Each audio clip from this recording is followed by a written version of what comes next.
Hello students, देखिए ये हमारा तीसरा लेक्चर होने जा रहा है जिसमें मैं आपको कॉम्प्लेक्स एनालिसिस बुक है, ठीक है, उसी से रिलेटेड कुछ चीज़ें हैं। ये बीएससी सेकेंड ईयर का इस समय देखिए बीएससी से रिलेटेड मतलब नहीं है, सेकेंड ईयर में भी हो सकता है, फर्स्ट ईयर में भी हो सकता है, थर्ड ईयर में भी हो सकता है, एमएससी में भी हो सकता है, कहीं पर भी अगर कॉम्प्लेक्स एनालिसिस आपके में कहीं पर लिखा हुआ है तो ये इंपॉर्टेंट है आपके लिए क्लास।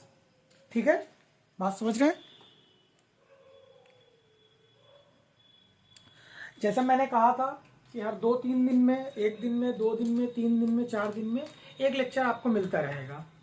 ठीक है, तो इसी को आगे कंटिन्यू करते हुए मैं कॉम्प्लेक्स नंबर पढ़ा रहा था। कुछ प्रॉपर्टीज हमने देख ली थी, ठीक है। मैंने कहा था उससे रिगार्डिंग कुछ क्वेश्चंस हम करेंगे, तो क्वेश्चंस हम बाद में भी कर लेंगे। पहले कुछ चीजें मैं आपको और अच्छे से डिफाइन कर देता हूं। ठीक है, क्या होता है, देखिए सबसे पहले एक हमारा टॉपिक आता है आर्गन प्लेन। क्या होता है आर्गन प्लेन? ठीक है, क्या होता है हमारा आर्गन प्लेन? अगर उसकी बात करें हम, देखिए जैसे मान लीजिए ये हमारा है रियल एक्सिस, ये हमारा क्या है रियल एक्सिस, और ये मान लीजिए हमारा इमेजिनरी एक्सिस है। ये हमारा रियल एक्सिस, ये हमारा इमेजिनरी एक्सिस है। मैं आपको बताने जा रहा हूं आर्गन प्लेन या कॉम्प्लेक्स प्लेन क्या होता है। आर्गन प्लेन या कॉम्प्लेक्स प्लेन, ठीक है। कॉम्प्लेक्स प्लेन या आर्गन प्लेन क्या होता है, ठीक है। तो अगर मैं यहां पर से एक लाइन डालूं, ये मान लीजिए यहां पर जाएगा, ठीक है। अगर हम ध्यान से देखें, देखिए ये इमेजिनरी, ये हमारा y होगा और ये हमारा x होगा। बात समझ रहे हैं? ये हमारा y होगा, ये हमारा x, वैसे ये रियल है, ये जैसे हम दिखाते थे ना, z बराबर x plus iota y। Clear है? इतनी बात आपको समझ में आ गई? ठीक। तो अगर हम इसको माने, देखिए अगर हम इसको ध्यान से देखिएगा, यदि हम इस पर एक क्या खींचे, इसका प्रोजेक्टाइल, और इसका प्रोजेक्टाइल खींचे, तो इसका प्रोजेक्टाइल क्या होगा, ये होगा, ये कितना होगा x कॉस थीटा, और ये क्या होगा y इक्वल साइन थीटा। अगर ये हमारा अगर r है, ये मान लीजिए एक वेक्टर इस प्रकार से, ठीक है, ऐसे जा रहा है, क्लियर। और ये हमारा क्या होगा, तो z बराबर क्या होगा हमने बताया भी, या इसी z को हम ऐसे ना लिख करके हम यहां से वैल्यू निकालेंगे x और y की, तो z बराबर क्या निकल के आएगा हमें, z बराबर x प्लस आयोटा y, या इसी को हम लिख सकते हैं r cos theta plus iota r sine theta. इतनी बात समझ में आई? ये क्लियर हुआ? ये कहां से आया? इसके बाद हम r कॉमन ले लेंगे, तो ये बन जाएगा cos theta plus iota sine theta. z बराबर चल रहा है यहां पर, इसी को हम r e की पावर आयोटा थीटा भी लिख देते हैं। ध्यान रखिए, cos theta plus iota sine theta को हम e की पावर आई थीटा भी डिनोट कर देते हैं, ठीक है। और इसी को कहीं कहीं पर पूरे को इसको सिस थीटा भी कहते हैं। ये जो e की पावर आई थीटा होता है, इसको सिस थीटा भी कहते हैं। ये नोट कर लीजिएगा, कभी काम दे दे, कभी जरूरत पड़ जाए, कहीं मिल जाए आपको, इसको ध्यान से देख लीजिएगा। क्लियर है? ये जो हमारा प्लेन है, ये प्लेन, ये इसी को हम आर्गन प्लेन या कॉम्प्लेक्स प्लेन कहते हैं। ये r है, ये y, ये x ये रियल पर और ये इमेजिनरी पर, यही हमारा कहलाता है क्या, कॉम्प्लेक्स प्लेन। इतना समझ में आ गया होगा, कोई दिक्कत नहीं होगी भाई। ये हमने प्रूव कर दिया, ये हमारा निकल के आ गया क्या, z बराबर r e की पावर आई थीटा। क्लियर हो गया? समझ में आया? चलिए आगे बढ़ते हैं, नोट कर लीजिएगा इसको, सभी लोग नोट कर लीजिएगा।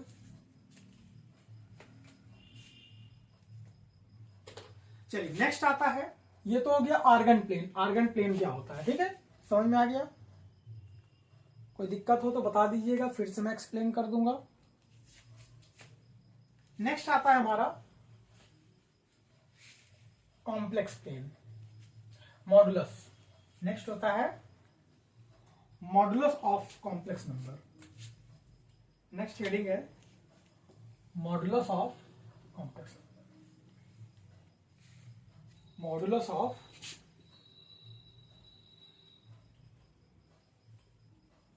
कॉम्प्लेक्स। जैसा भी हमने बताया z बराबर होता है x प्लस आयोटा वाई, तो मॉड z क्या होगा, कुछ नहीं, इसका आप क्या कर दीजिए, under root x square plus y square, यही कहलाता है हमारा r। जो भी r हमने निकाला था वो r यही होता है, मॉड z बराबर होता है r, mod z is equal होता है r के बराबर, x square plus y square, x square plus y square, यही होता है मॉडुलस ऑफ अ कॉम्प्लेक्स। किसी कॉम्प्लेक्स नंबर का अगर आपको मॉडुलस निकालना हो तो आप इस प्रकार से उसको फाइंड आउट कर सकते हैं, ठीक है। अब बात करते हैं, अभी थीटा आया था ना,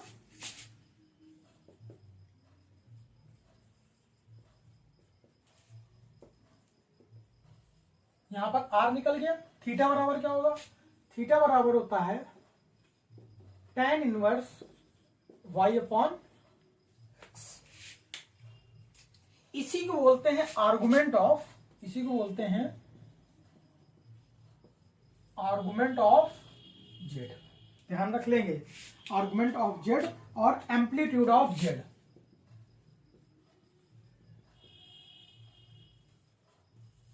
इसी को कहते हैं आर्गुमेंट ऑफ z, या इस नंबर का आर्गुमेंट क्या होगा, ये ऐसे निकलेगा, या एम्पलीट्यूड आपका ये फाइंड होगा, इसी ये बोलते हैं modulus of a complex number. इससे रिलेटेड कुछ थ्योरम्स हैं, उनको देख लेते हैं, शायद मैंने कल कराई थी थ्योरम्स, हाँ कराई थी। एक थ्योरम और होती है आर्गुमेंट ऑफ, अगर मान लीजिए दिया हुआ हो z1 अपॉन z2, दो कॉम्प्लेक्स नंबर हैं, तो इसका आर्गुमेंट होता है z1 minus argument of z2। Clear, बात समझ में आई? मतलब कि ये आर्गुमेंट अगर z1 अपॉन z2 दिया तो इसको हम लॉग के फॉर्म में, लॉग के जैसे फाइंड आउट कर सकते हैं, निकाल सकते हैं। नोट डाउन कर लीजिए इसको।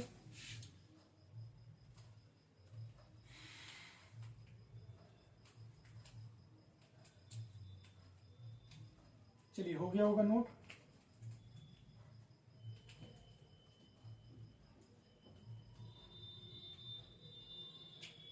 ठीक है, नेक्स्ट आता है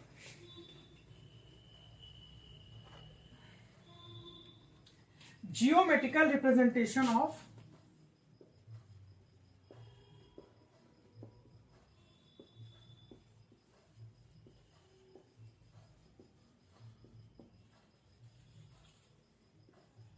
z1 plus z2 and z1 minus z2, geometrical representation. देखिए अगर मानते हैं ये एक एक्स एक्सिस है, ये वाई एक्सिस है, ठीक है, और यहां से हमारा मान लीजिए ये जा रहा है z1, ये z1, और ये मान लीजिए हमारा जा रहा है z2। समझने का प्रयास कीजिएगा, ठीक है, थोड़ा सा और बड़ा बना लेते हैं, ये हमारा मान लीजिए जा रहा है z2, ठीक है, तो z1 प्लस z2 क्या होगा, हम एक पैरेललोग्राम बना देंगे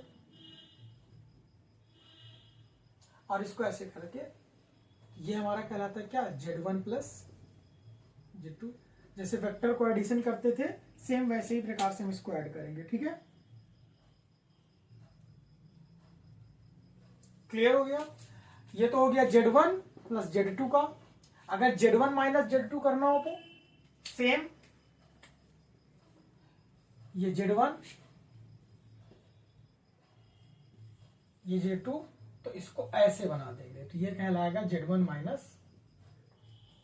क्लियर है? Z1 minus Z2।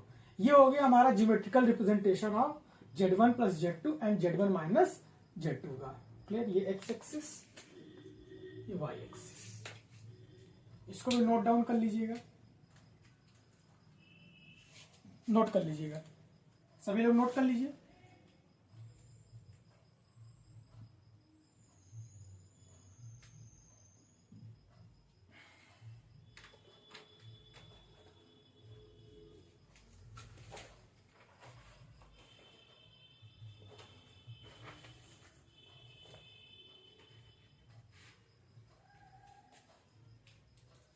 ठीक, नेक्स्ट चीज आती है हमारी डिमागोरस थ्योरम। इंपॉर्टेंट है, नोट कर लीजिएगा।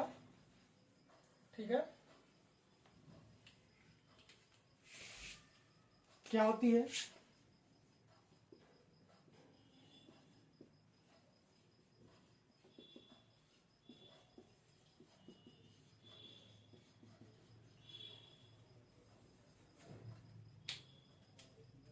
डिमागोरस थ्योरम, इसमें एक स्टेटमेंट वन आता है कि यदि इफ n be an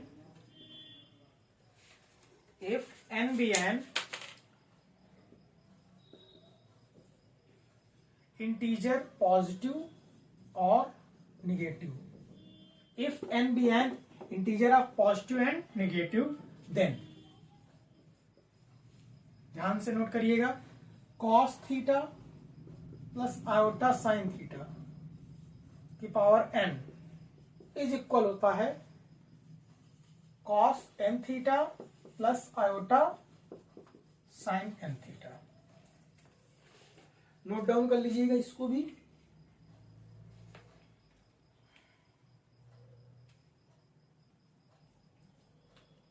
ठीक है,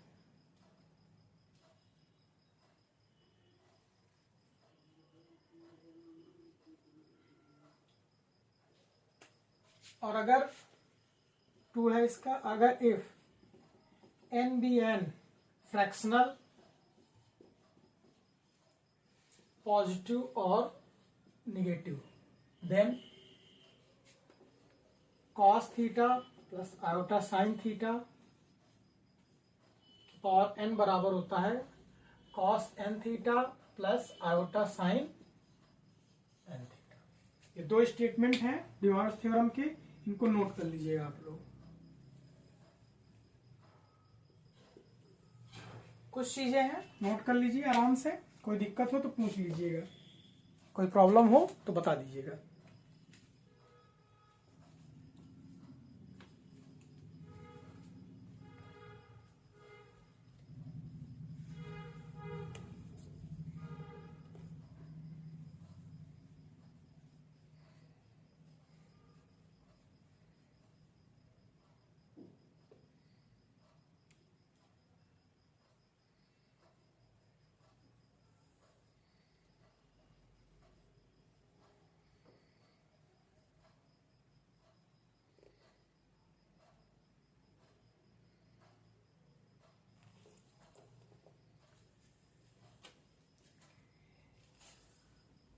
एक और पॉइंट नोट कर लीजिएगा, नोट लिख लीजिएगा, एक नोट लिख लीजिएगा। क्या है नोट? यदि इफ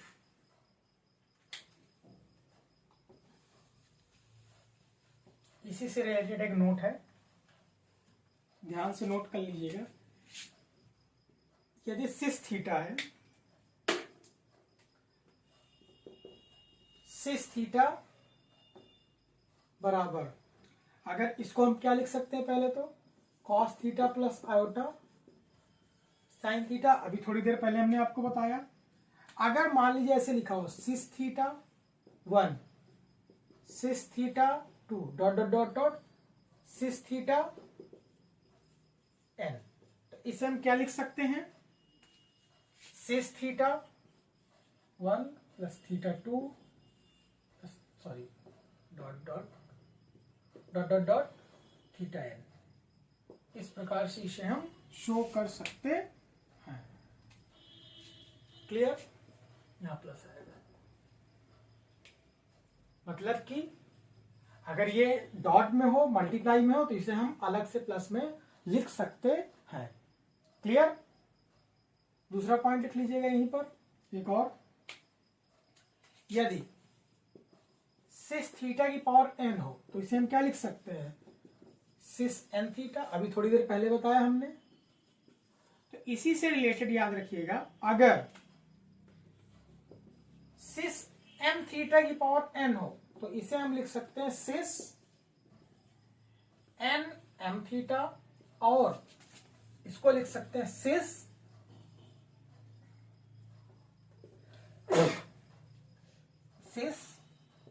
n थीटा की होल पावर n m। ठीक है, ये तीन कंडीशंस और हैं, इनको भी नोट कर लीजिएगा। ये डे मोरेस थ्योरम, इनसे रिलेटेड चीजें हैं, फिलहाल नोट कर लीजिए।